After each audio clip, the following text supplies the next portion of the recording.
the SARS-CoV-1 originated in bats in China, it would have been irresponsible of us if we did not investigate the bat viruses and the serology to see who might have been infected. Or perhaps it would be irresponsible to send it to the Chinese government that we may not be able to trust with this knowledge. So that's a scammer. That's Dr. Fauci, who's a scammer, a liar, and a criminal. And he's a super criminal because you just saw him lie to Congress. He lied to Congress, then admitted he was lying. But we've known this for a long time. This isn't new news, because this was from October 2021. A major shift. NIH admits funding risky virus research in Wuhan. So that was from October 24th, 2021. That's in Vanity Fair. So we report these things here, and then people hate that we report them. And they think we're lying and making stuff up. And we're not. New emails show Dr. Anthony Fauci commissioned a scientific paper in February 2020 to disprove the Wuhan lab leak theory. That's that big corruption that got exposed. How do you commission a scientific paper with a predetermined answer, and that's called a scientific paper? That's not. It wasn't. You're supposed to see if it did do that. Documents not prove that it didn't. That's exactly right. Documents published in late 2021 by The Intercept revealed that the Manhattan-based nonprofit EcoHealth Alliance, it's a CIA cutout, used grants from Fauci's agency to fund Wuhan Institute of Virology experiments that modified 3 bat coronaviruses distinct from COVID-19. That's gain of function. The research discovered that viruses became much more infectious they had a higher function. They gained function among humanized mice when I'm sorry, what? Humanized mice. What in the hell is going on in that lab? You tell me. Go ahead, pull it. The Department of Health and Human Services. I'll tell you what's going on. They don't care that much about mice, apparently. And so they humanize the mice, and they give them ACE2 receptors from our epithelial tissue, and they put it in the mice, and then they can mess with the mice pretending that the mice are humans. And when they get something to work, then they give it to the humans. That's basically how that all works. So I just wanted to disambiguate and demystify it for you, because you should come up to speed on the people trying to kill you. It's just my personal opinion. Are you shocked at that, Scott Armstrong of the unjected community? Are you shocked about this gain of function? Oh man, I mean, I love seeing this all just unfold, and more so it's like from the rebunked side of things. I mean, that was the whole impetus of like the name Rebunked, is like, it's like they kept calling everything a debunked conspiracy theory. Ivermectin. Yeah, exactly. Chloroquine. Exactly. Bro. Exactly. It's all debunked, like all debunked conspiracy theories. And so I coined the term rebunked, which basically describes all the things that were debunked conspiracy theories that we were saying were true. And now it's like, becoming adopted as like kind of mainstream news. And so it's like from debunked to rebunked. So that was kind of something and so like, that's what we're seeing just nonstop these days. And so it's on the one hand, it feels good to have like a certain level of vindication, you know what I mean? But at the same time, it's like, okay, so now what? Like, I haven't heard a peep out of Anthony Fauci in a very long time. Like, he's hiding in his little rat hole. And like just doing a quick search on Anthony Fauci just now, just like a news search just over the last, week or so, any news headlines related to him. And it's all just like Elon Musk demands prosecution of Anthony Fauci, New York Post article. We now know the truth about COVID and how scientists lied, New York Post. You know what I mean? It's like, it's all coming out. So, you can look at things like the SPARS document or the even Crimson Contagion, Event 201. Yeah. They had a whole bunch of greatest hits, bro. Yeah, well, they talk about very specifically about how eventually the truth comes out, and all of these like scientific or like kind of the heads of these regulatory agencies get held accountable, or somebody gets held accountable, right? Specifically in the SPARS, I remember they talk about that. But I don't know. I mean, I don't think there's going to be any accountability. But specifically regarding the gain of function thing, like I kind of like go back and forth on a lot of this stuff, because I see, like, you can see how the whole thing in a lot of ways was just like smoke and mirrors. Like you could literally have created the entire COVID situation just with statistics and the hospital protocol. You know what I mean? Like I'm not saying I'm not saying nothing to happen. Like I feel like there's something that happens, some sort of bioweapon, like obviously what we're probably talking about here. But the deaths were due to the hospital protocol. They were due to like other mitigating circumstances. Well, I think there was two phases. I think when it first happened, I think some real stuff happened in China. Yeah. And I think real stuff happened in Italy, because I remember before it hit here, they just had people out in the quad dying in tents alone, right? And that's part of the fear campaign. They're like, so there's a real thing that, and I saw there's a whole bunch of other evidence, right? But by the time it got here, it doesn't have to be the same thing, because the goal here wasn't to kill us right away. Over there, they just like to kill people. They don't make money from that. They just like to kill people. Here, they're like, we would like slow death, please. Right. So if they kill us right away, they don't make any money. They don't get any power from that. Right. So here, if they can just have something that gets you to take the vaccine, then they own you. Now you have an immune system on subscription, like a Bill Gates Microsoft license. They don't need to do that for the poor people across the ocean, those places that are used to kick it off. But by the time it gets here, everybody's sold on, give me the antidote to the poison. Yeah. And so if getting people to take the antidote was the point of the gain of function in the first place, that's a successful campaign. Because what was Daszak and EcoHealth working on? They were working on an aerosolized vaccine for bats against coronavirus. And in their DARPA grant paperwork and from the drastic leaks and the other things that went on with that, it was interesting, because I said, if you take this paper and replace bats with human beings, they want an aerosolized mRNA vaccine for human beings. They're just using bats as the excuse to get it. They don't care about the bats. They care about controlling us. And then they showed it in that movie, Glass Onion, with Ed Norton. And before you can go to his island, everybody had to take the aerosolized vaccine, because it didn't matter if you're vaccinated, you're getting this thing or you're not coming, right? So there's that whole other mentality of, not only is your immune system on subscription now, but you are, your new authority, your new God is some medical authority of a global UN variety. That's another precedent they're trying to set. And I think those are dangerous precedents for sure.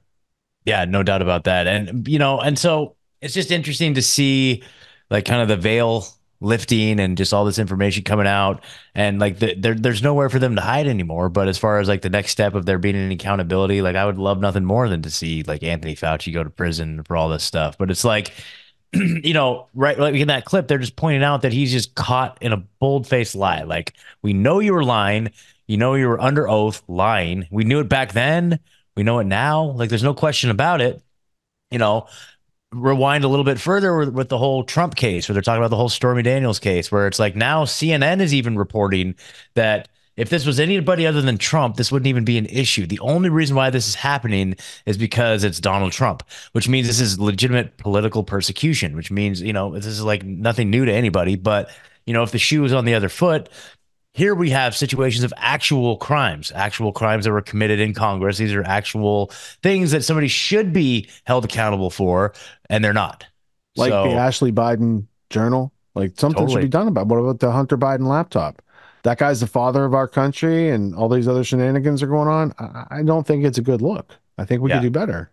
For sure. Yeah, well, but this is the one thing that we could actually hold Fauci accountable for, just being like, so why did you lie? And he'd have to admit that he was lying, and then, take a plea and maybe get an orange jumpsuit for a few months, which I don't care. Like, even a few days, like that would be just epic.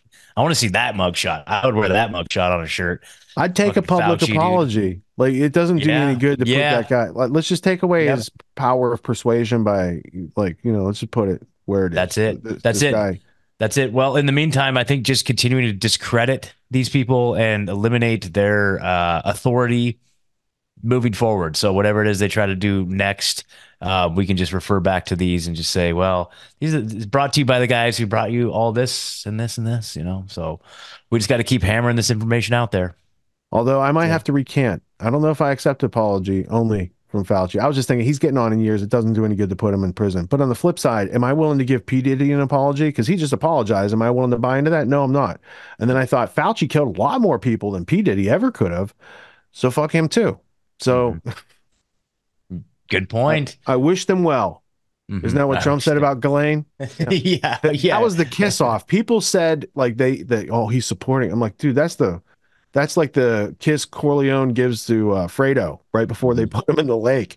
I wish you well. That's them, like the people at the casino when they have to like change. I wish you well. Yeah, I mean, that's the only tactic they have is to misquote and misinterpret in a sensationalized way, Mr. Donald Trump. That's it. Yes, That's it. yes.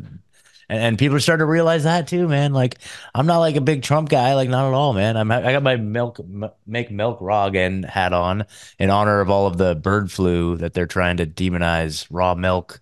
This last week, I kept hearing these news clips. Yeah, like thanks, LD. I thought of you too, buddy, when I was putting this on. Like, oh, LD is gonna love this. Hey, and I want to say for clarity, for those who were here in the pre-production, when I said that's a nice hat, did you get a bowl of soup with it, or Oh yeah, that's a comment from Caddyshack, and that was from us deciding on something else. I hadn't even seen your hat yet. Oh. And when I said that, you said something. I'm like, oh shit, he's wearing a hat, and he just thought I was talking. So I wanted to clear that up, and I want one of those hats too. Okay, great. I'll see if I can get it from Richardson Farms here in Tennessee. So shout out to Richardson Farms. I'll get you guys some here. Yeah, we're looking for some Richardson Farms hats. There you go. And milk, please. Get us milk too. Oh yeah, we got to pick up on milk down here. Really? We go down to the farmer's market here and just they used to soup up cars to run around alcohol to deliver it. Can we like figure out a way to get milk to people who want it? There you go. It's juice from a cow. What is so bad? I don't understand these people. Although I do understand these people. So we're going to change stories. We're going to like switch. We're going to pivot because last week I showed a lot of footage that made it look like the IDF just stood down on 10-7. And it has come to my awareness that they didn't completely stand down on 10-7. So I want to show you from the annals of the IDF on their YouTube channel. I want to show you two clips. First, October 7th, Israeli Navy Snappir unit. It's a Snappir unit. It prevents Hamas sea infiltration. Now, specifically in this video, I had a hard time figuring out what was going on, but you got the Israeli military, they're in a boat. The Hamas dudes are trying to come in their bass boats or whatever they've rigged up, right? And what you see is the Israeli soldiers shooting a lot in the water. And then I realized, oh, they're shooting people in the water. They're shooting unarmed people who probably are not in a fighting position. They're just shooting people in the water right now. So I thought that was very heroic, and we should probably put that on the record so people can weigh that when they weigh 10-7. Now, this other clip is IDF elite unit rescues around 250 hostages live. Now, this I did not know about. And my question was, how many hostages were there in the first place? Because if you rescued 250 in the video we're about to see, and you keep asking Hamas, like, where's the hostages? Like, did you kill them already, or did you rescue them already, or what's the situation? Because this seemed to be this seemed like a lot of hostages to be rescued in one operation, and for it not to be like deducted from the number of hostages that Hamas allegedly took. And then I would still compare that to Israel held 10,000 Palestinians as hostage before Hamas did their 10-7 thing. So you got to weigh that too. So we're going to look at these two clips. They're both very short, and credit to the IDF YouTube page. Let's watch them together, and then we can discuss what we saw.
Grenade, this part's awesome.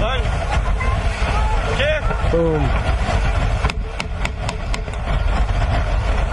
Got to make sure there's no survivors.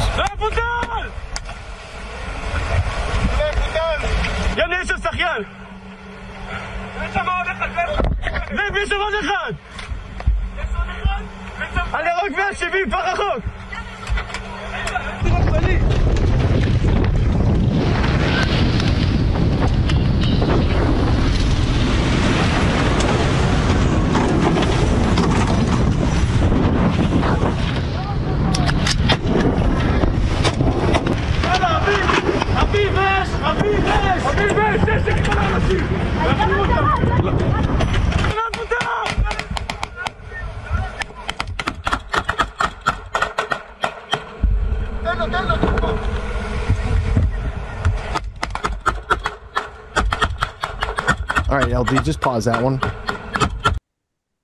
First off, I want to point out that it's good that they're using Israeli armaments like the Galil. Wait.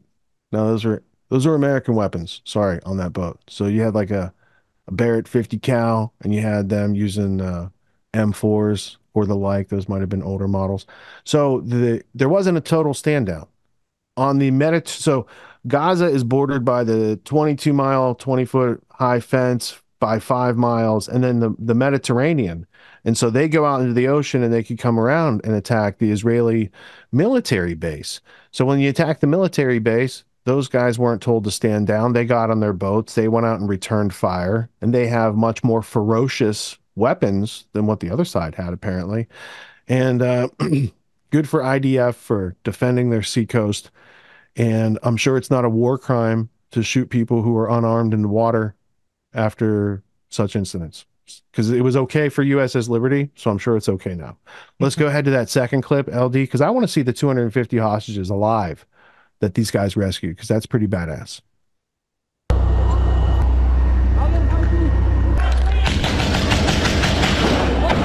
Hello, Ribbon!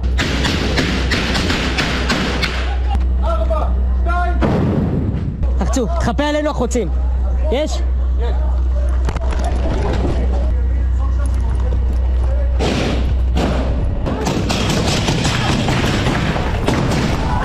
תן אש.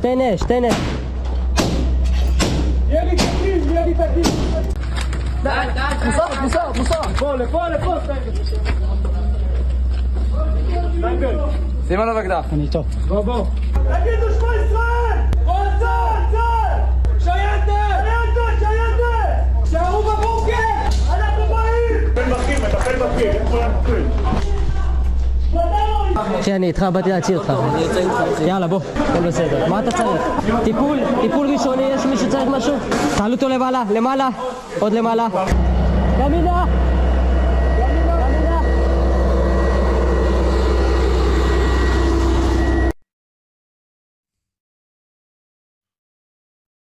Well, rescuing 250 hostages, IDF, good job. And I'm interested, Scott, are you able to see how many hostages were taken on 10-7? Because I want to do math. We're not allowed to do math, and I'm not going to argue that 1 × 1 = 2. I'm not going to do that, Terrence Howard type stuff. But I do want to do some simple addition, subtraction, and see if we can get to what the action was. Let's do it. Yeah, I know you got in some trouble last week for doing math. I wasn't here to keep you in line, so there you go. I have a rule, first off, never to do math during a live show. And now with the noticing laws. Yes, you're not allowed to notice. Yes, math and noticing are not a good combination. Not at the same time, apparently. And then I'm looking for, here it is, 21 to 23 is the other time code for this. 21 to 23. Doing it live. I can prepare, and then I can get more prepared as we do it.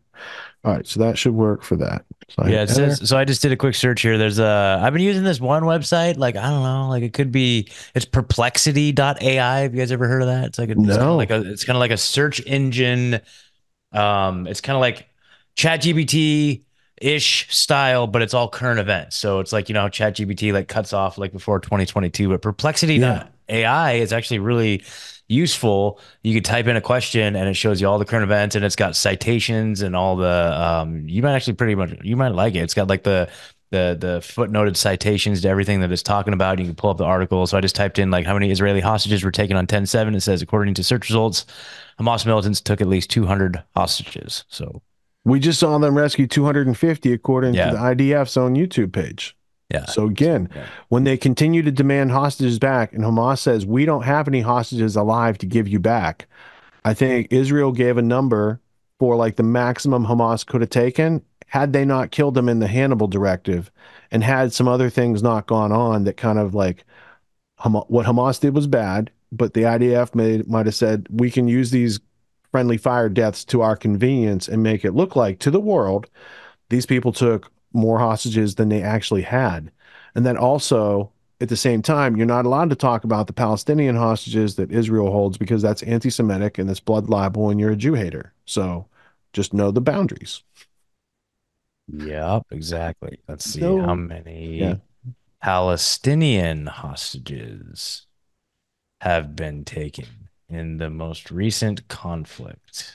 Well, I can tell you right now, 8,000 have been taken from the West Bank, a place we're going to cover tonight because the West Bank is not Hamas. The West Bank is not Gaza. The West Bank didn't do anything on 10/7. But while they're keeping the world distracted with they're going to kill the concentration camp people in Rafah, they've been settling like crazy and doing a whole bunch of stealing people in the middle of the night and stealing them from their families in a very horrific way and black bagging them and taking them to a place that there's no adjudication of their crimes and they're not charged and there's no process. Yeah. Okay, so here's a couple things here. So what do you got? Well, it says the search results do not mention any Palestinian hostages being taken by Israel in the recent 2023 to 2024 conflict with Hamas. Because they can't take hostages because they have uniforms. So we have to use a different word. Say arrested. Arrested could be one. Yeah. When was that last video posted? When was that? The one with the hostage rate? Because here it says, as of February 2024, Israel believes 134 hostages remain captive by Hamas in Gaza. So 134 plus 250, because the one I showed you, those are both from 10/7. Yeah, this was 7. Okay, yeah, this was 7 months ago. Okay. I thought this was more recent. So yeah, so this was kind of more at, in real time, like when this was going down originally. So okay, so yeah, interesting. So or I mean, I would find it hard to believe that Israel had hostages on 10/7 that they liberated that they didn't count as hostages anyway.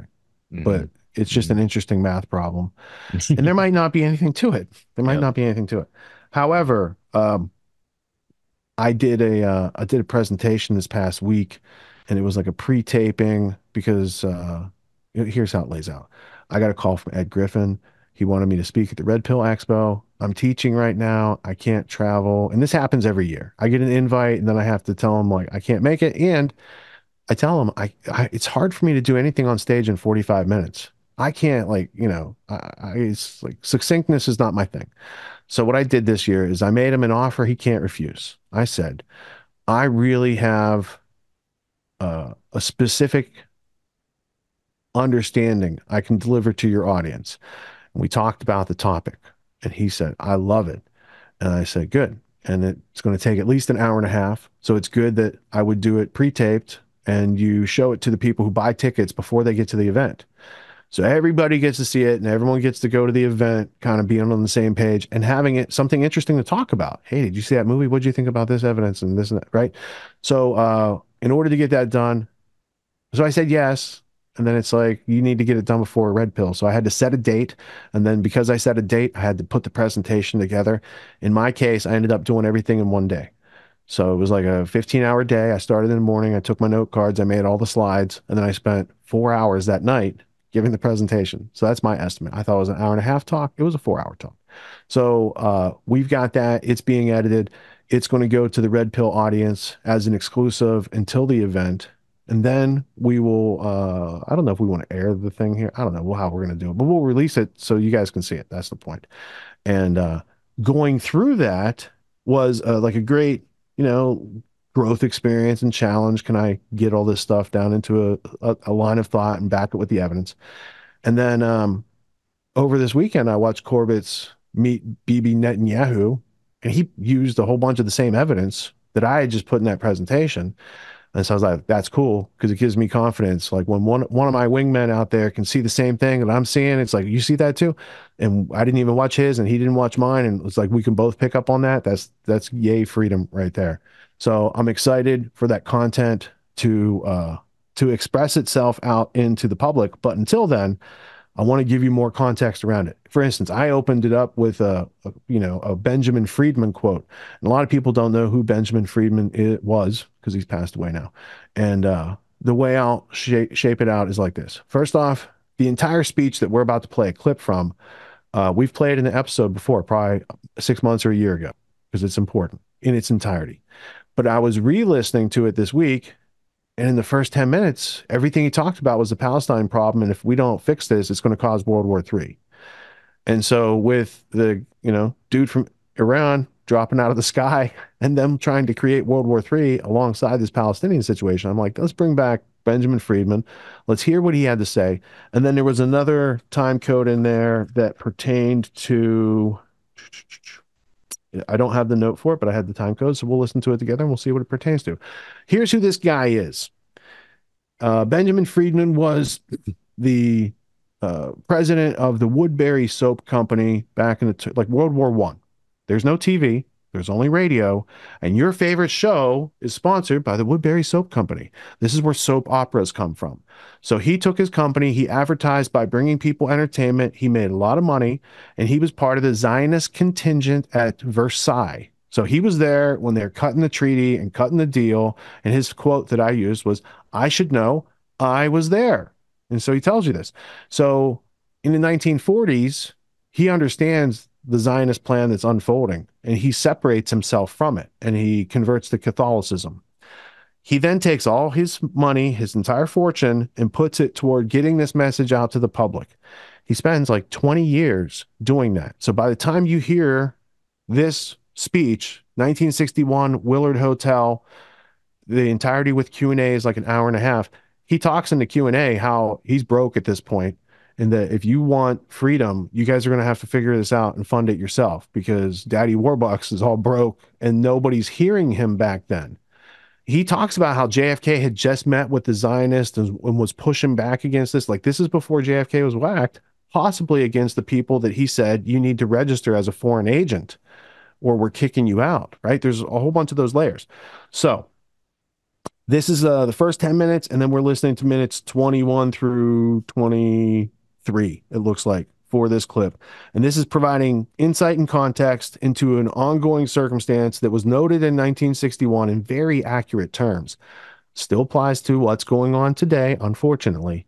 And then for those interested in the bigger story that he tells, I would highly recommend, if you have the means, to listen to his message. Listen to it on 1.5 speed. You get it done in like 45 minutes. It's a worthwhile contribution to your self-education, because if you don't know these types of things, you're really left to believe whatever the mainstream kind of tells you, because you don't know any better. But evidence like what you're about to hear is perspective changing, to say the least. So let's get to it. Ladies and gentlemen, you are about to hear a very frightening speech.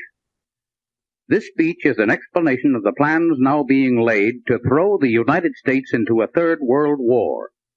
It was made a short time ago before a large group in the congressional room of the Willard Hotel in Washington, D.C. Both the speech and the question and answer period later so electrified the audience that a group of patriots has transferred it to 2 long-playing records which you may buy to play for friends, clubs, and your church groups in your community. The speaker is Mr. Benjamin Friedman, noted authority on Zionism and all of its schemes. Mr. Friedman is a former Jew, and I mean a former Jew. He has fought the communist world conspiracy tooth and nail, and stands today as a leading American patriot. We now take you to the speaker's platform to present Benjamin Friedman.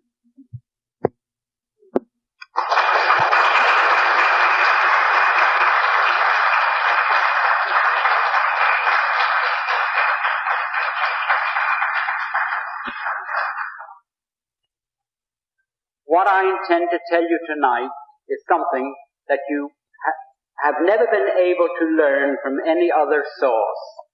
And what I tell you now concerns not only you, but your children and the survival of this country and Christianity. I'm not here just to dish up a few facts to send up your blood pressure, but I'm here to tell you things that will help you preserve what you consider the most sacred thing in the world, the liberty and the freedom and the right to live as Christians, where you have a little dignity and a little right to pursue the things that your conscience tells you are the right thing as Christians. What makes the Grand Theft World podcast unique, invigorating, exciting, and informative? Most other podcasts out there are either doing straight up interviews or they're just covering the daily news. They're covering current events from the day they happened. And that is effective. It's useful. It's a great starting point. And then sometimes these current events change during the week past the first story. So we like to give it a little time. You have to wait till some of the dust settles on these stories in order to give them accurate coverage. And the other thing that's really missing in the media landscape is covering the articles that are coming out every day. That's great. That's necessary. But who's bringing in contextual history so that you can understand what has been going on for decades and decades to lead up to the machinations and actions that we see unfolding today? So what we do here on the podcast is we cover current events. Many of these things are censored, but we wait about a week. As a forensic historian, I focused mainly through my career on the history of globalism and collectivism and things that they call maybe the New World Order. There's a lot of facts to these sort of circumstances, groups, events, activities, working groups that they've had over time. So for Grand Theft World listeners, we not only break down the current events, most of which that are censored during the week, we provide you with contextual history, we give you the source notes, the references, we do deep dives, and this really empowers you with an understanding of context and history so that you can make more informed decisions in your life. There's also a community, a membership where you guys can actually ask questions and we can get into the show and we can share evidence. And there's a town hall weekly for Grand Theft World for those who listen to it and are interested in covering the stories that we don't get to during a 6-hour show. Listening to it an hour a day, you could easily consume the week's news, but you're going to have substance and meaning and context and understanding. And with that, you can make higher quality decisions in your life. So if you're interested in more quality in your life, go to grandtheftworld.com, click podcast at the top, and we'll see you there. Thank you. These allegations are false. This isn't Grand Theft Auto, folks. This isn't a video game.